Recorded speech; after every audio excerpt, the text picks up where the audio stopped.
Hello everyone, I hope you're having a fantastic day today so far. So in this video I thought I'd do something different.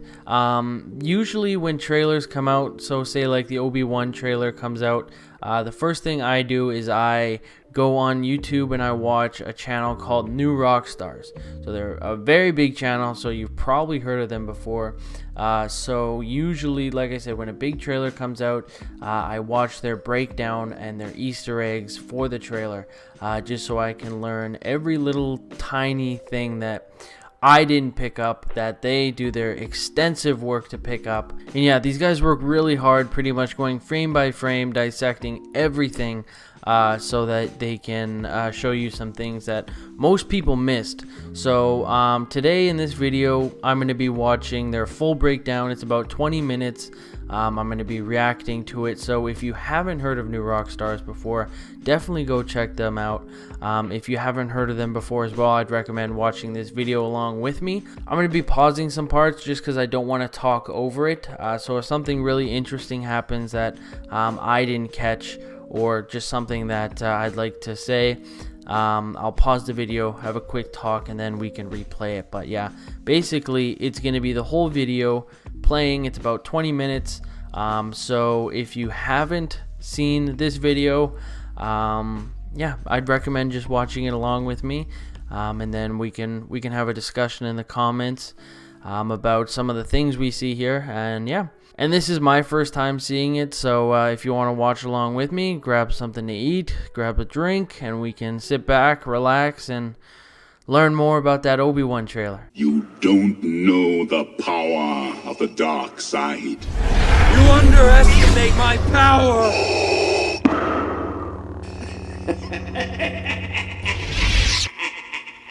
Alright, I'm going to be playing in 3, 2, 1. Let's go. Welcome back to New Rockstars. I'm Eric Voss, and this is a breakdown of the trailer for Obi-Wan Kenobi, or should I say, Kenobi! Because Duel of the Fates is back in our ears, and all of the ghosts of Obi-Wan's past are back to haunt him as he strives to protect a young Luke Skywalker ahead of his rematch with Darth Vader. I loved this trailer, and I'm gonna break it down frame by frame because it is filled with awesome Star Wars Easter eggs, interesting clues, subtle details that you just might have overlooked. So let's go!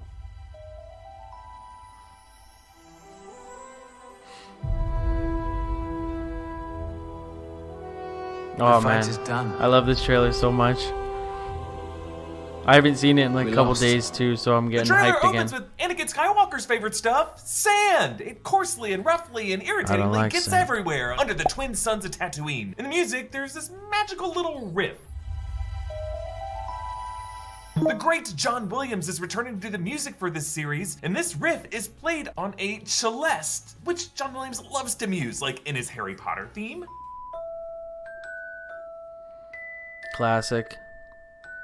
Or big Harry Potter fan too. The Last Jedi teaser, there's a little riff there.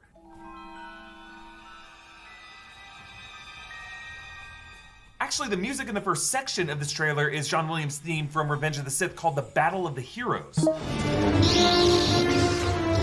Star Wars has hands down the best music, I think, out of any showing how franchise. After all these years, Obi-Wan is still haunted by the memory of his friend's betrayal and what he had to do to him. Obi-Wan rides an Eope, a Tatooine animal first seen in Phantom Menace.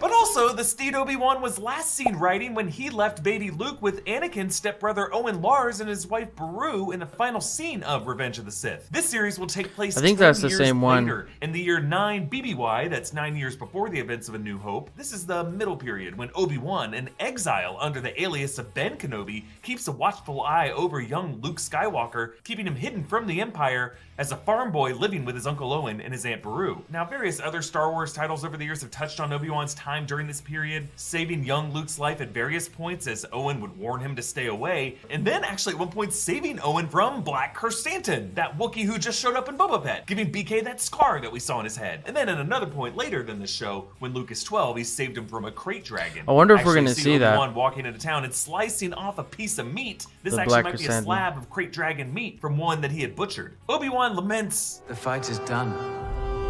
We lost." heartbreaking. Yeah, you'll notice his voice sounds a bit echoey here, as if he might be speaking these words while in a meditative state, communicating perhaps with Yoda, or maybe with the Force Ghost of Qui-Gon Jinn, since in Revenge of the Sith, Yoda told Obi-Wan that he would teach him how to reconnect with the ghost of his old master. An old friend has learned the path to immortality. Your old master. Qui-Gon. How to commune with him. Oh, I need to watch Revenge of the Sith again. So let us all pray Liam Neeson returns to the series to impart this very particular set of skills. Moving on. Yeah, Neeson's coming back, 100%. He better. I think he probably wants to come back.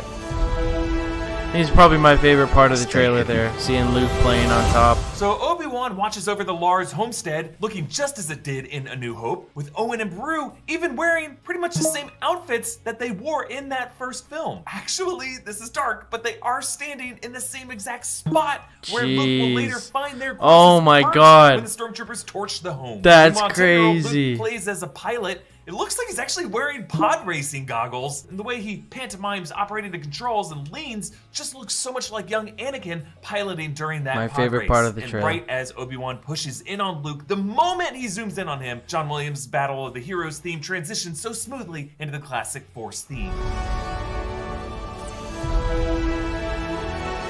Stay hidden. Let's move on. Oh. Second best part of the trailer, that part. Duel of Fates. The key to hunting Jedi. Ooh, baby, what a needle drop. John Williams' Duel of the Fates is, of course, best known from Phantom Menace.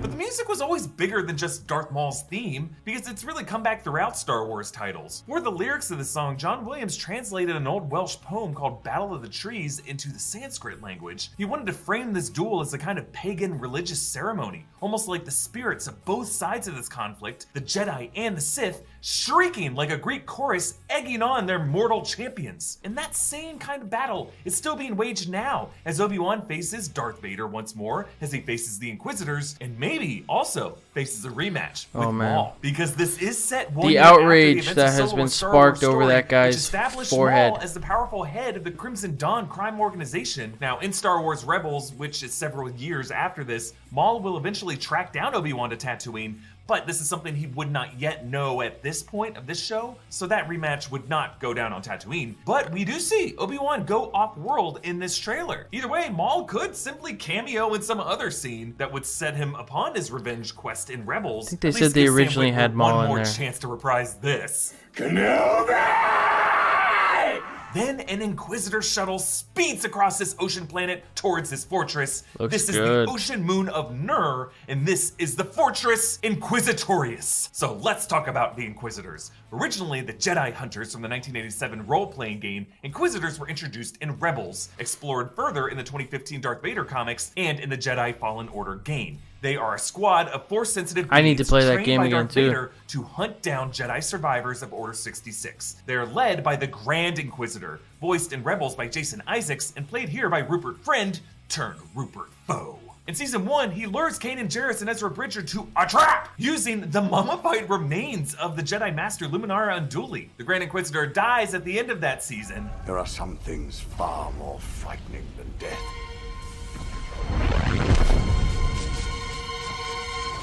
What But good he was later voice. revealed to be one of those Jedi guards in Clone Wars who helped arrest Ahsoka Tano when she was falsely accused of bombing the Jedi Temple, and then later he helped arrest the true culprit, Barriss Offee. But from that experience, he learned the flaws in the Jedi Orthodoxy, and that's what opened him up to be corrupted by Palpatine, and it would suggest that Palpatine did that to help expedite the fall of the Jedi Temple. Now, the Fortress Inquisitorius is a secret location after the Inquisitors were forced to relocate from Coruscant, so that now they're really off the books. The moon of Nur is actually very close to Mustafar, where Vader's castle now stands. Their shuttles, which we've seen in concept art, have a two-pronged tip that matches the two-pronged tower of Vader's castle. Of course, we visit this underwater fortress in the game Fallen Order, and that game reveals the backstory of the Inquisitor named the Second Sister, Trilla Suduri, former Padawan to Cira Junda. The Second Sister goes on to fight Cal Kestis, and in defeat, nearly forgives her for... Shout out to everyone who was with me on the stream that day. That took me probably like 3 hours to do. Like,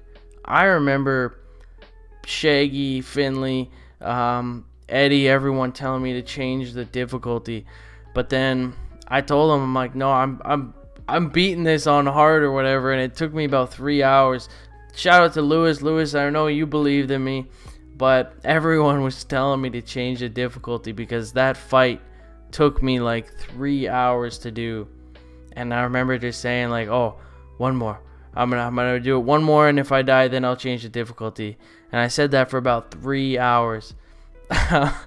But yeah, that just seeing the gameplay just reminded me of that. But and the Seventh Sister from Season 2 of Rebels, who tried to kill Kanan Jarrus and Ezra Bridger, and an arc that also introduces the Eighth Brother, an Inquisitor who had been trying to track down Maul. All three of these Inquisitors end up killed. There was also the Sixth Brother, who had tried to kill Ahsoka Tano, but Ahsoka defeated him, taking his blade's kyber crystals and purifying them white, which is why in Rebels and Mandalorian Season 2, Ahsoka has those twin white lightsabers. I didn't know that. Now, if you look closely on the Fortress landing pad, that looks like a Lambda-class shuttle there. That's the same kind of ship Vader and other Imperial VIPs used for transportation, so Vader may be present here.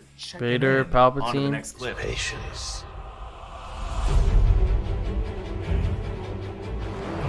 Jedi cannot help what they are.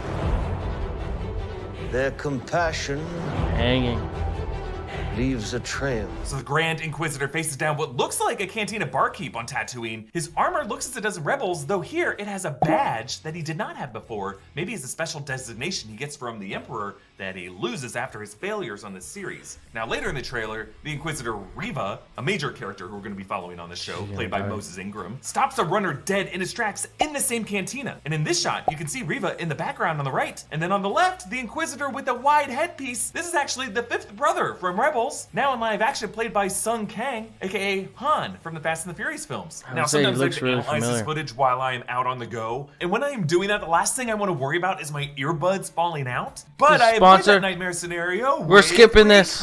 Then we see a skiff. Raycon doesn't sponsor me, so no sponsor. We're skipping over the sponsor. I love how it puffs out black smoke, just making this look like a really cheap, polluting piece of hardware. Meanwhile, we hear the Grand Inquisitor lecturing, the key to hunting Jedi is patience. They cannot help what they are. Their compassion leaves a trail. Now, I know to a lot of you that sounded like the voice of Palpatine, but according to the closed caption on the trailer, it was actually the Grand Inquisitor. But it's a really interesting perspective from a former Jedi raised in the Jedi Temple, now patronizing the Jedi as a cult-like mental disorder. George Lucas did originally conceive the Empire as space Nazis, and here the Grand Inquisitor's assessment just evokes that elitist mindset of the Nazis, and in this way frames the Inquisitors as a sort of SS of the Empire. Then inside the lower subaquatic levels of the Fortress Inquisitorius, Reva meets with the fifth brother and another Inquisitor with these tendrils. Both have on their backs the ringed double-bladed sabers carried by all Inquisitors, which allow them to rotate the blades like a helicopter rotor. And you'll notice one of these chairs has a tall two-pronged seat back matching both their ships and Vader's castle. So this may be Vader's chair at this table, or the chair of the Grand Inquisitor, with that Grand Inquisitor trying to embody Vader's aesthetic. Then on Tatooine, someone is suspended on display, perhaps the fugitive that Reva chases down, looking like a message to the locals not to harbor Jedi. But rather than being hung from a noose, I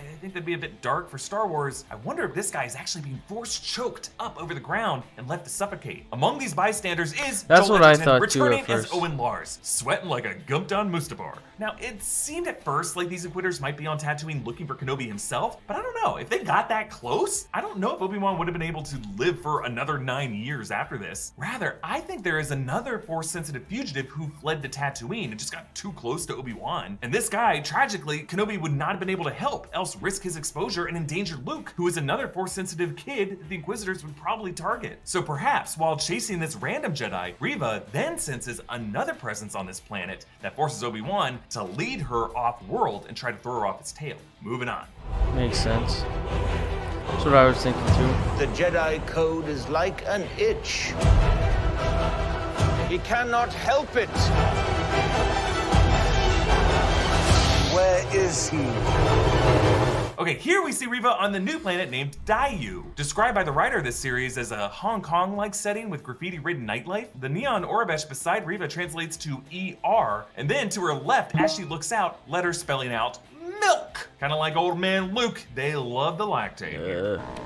The Inquisitor shuttle lands on Tatooine, and then a shot of Imperial officer played by Indira Varma, aka Ilaria Sand from Game of Thrones, blaster drawn. Game You of can tell Thrones, by her great badge, show, red, except red, for the red, last season. blue, she is the rank of captain in the Imperial Navy. Then that female Inquisitor interrogates a lineup on the Daiyu street. You can see an Aurebesh sign in the background translating to Haas Market. And as she walks right, the last suspect on the end is a large fur-covered fella Wookiee. that we cut away from quickly. A Wookiee, perhaps? I mean, it's just a reminder that this is 1 year after Solo, and Chewbacca is at large as a smuggler. Then we see this quick shot of a new droid, letters on his chest looking like they translate to Ned. I'm wondering if this could be Kumail Ned Nanjiani's Leeds, character, which would keep Spider-Man. with the recent Star Wars tradition of comedians voicing the droids. Phoebe Waller-Bridge, Matt Berry, Richard Ayoade, Alan Tudyk. Then the Grand Inquisitor fans his lightsaber, Alan never Tudyk. breaking eye contact. Fantastic Now this actor. bald dude does look a bit like the same head shape as Tamora Morrison, aka Boba Fett. I saw aka that online. Every clone and clone trooper, making me wonder if this could be Rex, a runaway Cody. clone trooper after Order 66 being interrogated. No, I don't and I think only he'd bring be this up because there interrogating is Cody. another shot in this trailer showing the backside of some really banged up looking Stormtrooper armor. A little too scratched for Stormtrooper armor, plus it looks like a bit of blue plating Rex. there. Could this be the Clone Trooper armor of Rex? Could Rex be in this show? I mean, I know he wouldn't die here because Rex survives until Rebels. I'm just saying this would be an awesome opportunity to give Tamora some more screen Quickly time. pause To it. make up for those 2 episodes of the Boba Fett series.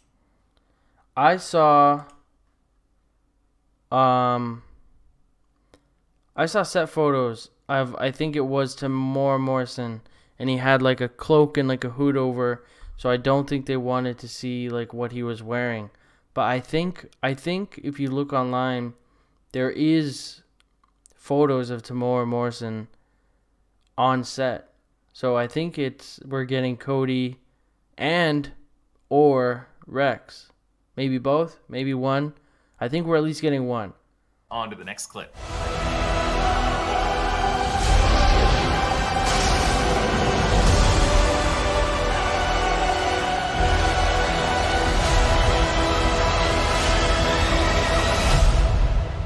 Okay, here the 5th brother leads a squad of stormtroopers on Daiyu, and yep, I translated all the Aurebesh. On the far right, the last letters are E-T, maybe the last letters of the word market, and then the blue sign at the top of frame, I think spells out the same thing as the other blue sign in frame, Gungan Snacks. And then on the right Gungan. side, we see some pink letters See with Jar the green Jar? border, also the same word repeated with the orange letters in the green border, both spelling out the word market. And then on the far right, in orange, once again, milk. Then we see a quick shot of 2 pods blasting out into space. These look a lot like the pod used by Yoda in Revenge of the gonna Sith say. to escape to Dagobah. This could be the moment he and Obi-Wan separate to their respective exiles, which tells us that we may see flashbacks to Revenge of the Sith and flashbacks to the Clone We Wars. better. Then we see a black gloved hand touching a symbol chalked on a wall. This is the sigil of the Jedi Order, the saber flanked by the wings. This actually may be Reva finding a Jedi hiding place. Maybe the Jedi have used these markings to signal to each other and to keep the hope alive. Then in an alley, Reva stares down a gunslinger. I'm thinking this is Obi-Wan, not wanting to out himself yet by using his lightsaber, and instead opting for the blaster. So uncivilized. I love how the backlighting casts a long shadow in front of Reva, which gives her just this fearsome edge, but also suggests that her Is that opponent Obi-Wan? will have the light in his eyes for this duel. Then we see a quick rooftop shootout that looks like Obi-Wan engaging with some blasters coming Oh, from look at that multiple hair different flip. directions. I do like the detail of the laundry being hung up to dry. Now they said they based Daiyu on Hong Kong, and fun fact, in Mission Impossible 3, J.J. Abrams actually had to digitally remove shots of hanging laundry in Shanghai because local film distributors didn't want Shanghai to look poor. But in space, Hong Kong, Deborah Chow leaves the laundry in. Then an overhead shot shows a vent releasing these green birds. I'm not really sure, but the best known green bird in Star Wars is Morai, the female convor who befriended Ahsoka Tano with a spiritual connection to the Daughter, the mystical deity of Mortis. Now we did see Morai appear briefly in The Mandalorian on the planet Corvus, but until now, I don't think we've seen a whole flock of these. Still, I would love for Ahsoka Tano to cameo in the series, since presumably Obi-Wan It'd will be have cool. to leave some babysitter looking after Luke when he leaves Tatooine, and it would give a bit more context to Ahsoka and Luke's moments in the Book of Boba Fett. Then again, Rosario Dawson would be having to play an Ahsoka 20 years younger than when we've seen her before. I don't know how that would work. So, on to the last clip.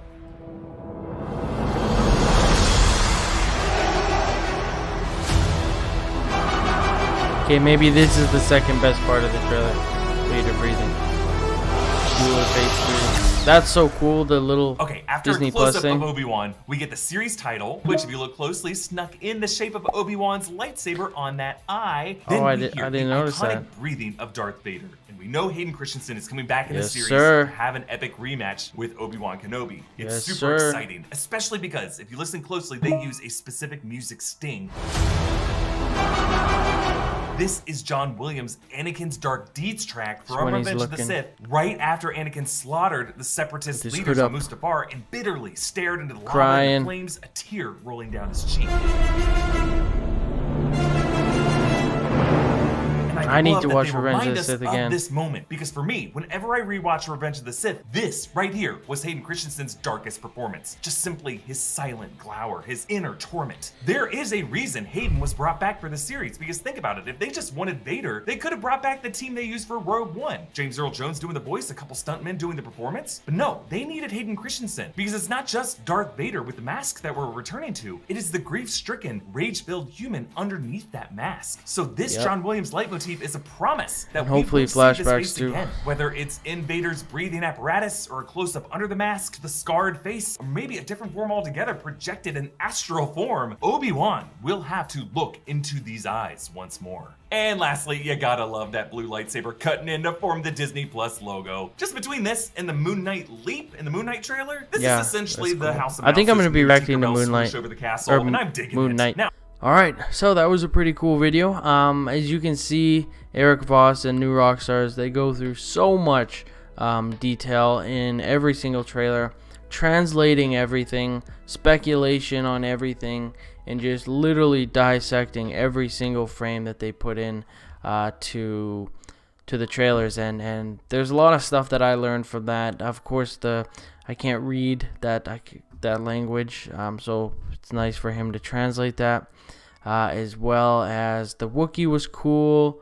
There were a couple details, some Vader's castle, the two-prong stuff, and then yeah, some other details that were pretty cool.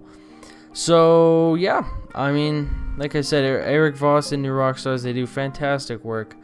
So if you haven't seen them before, well, if you watch this video, then you just seen them. I would recommend checking them out and subscribing. Let me know in the comments down below if there's something that you picked up that you didn't know before. I'd love to know that. And yeah, I think that's it for today. Thank you all for watching. If you want to support this channel, I would very much appreciate liking and commenting. You have no idea how much that helps. As well as if you're new to this channel or haven't subscribed yet, I would do so. And yeah, thank you all so very much for watching. I hope you have a fantastic rest of your day today. But, of course, may the Force be with you always.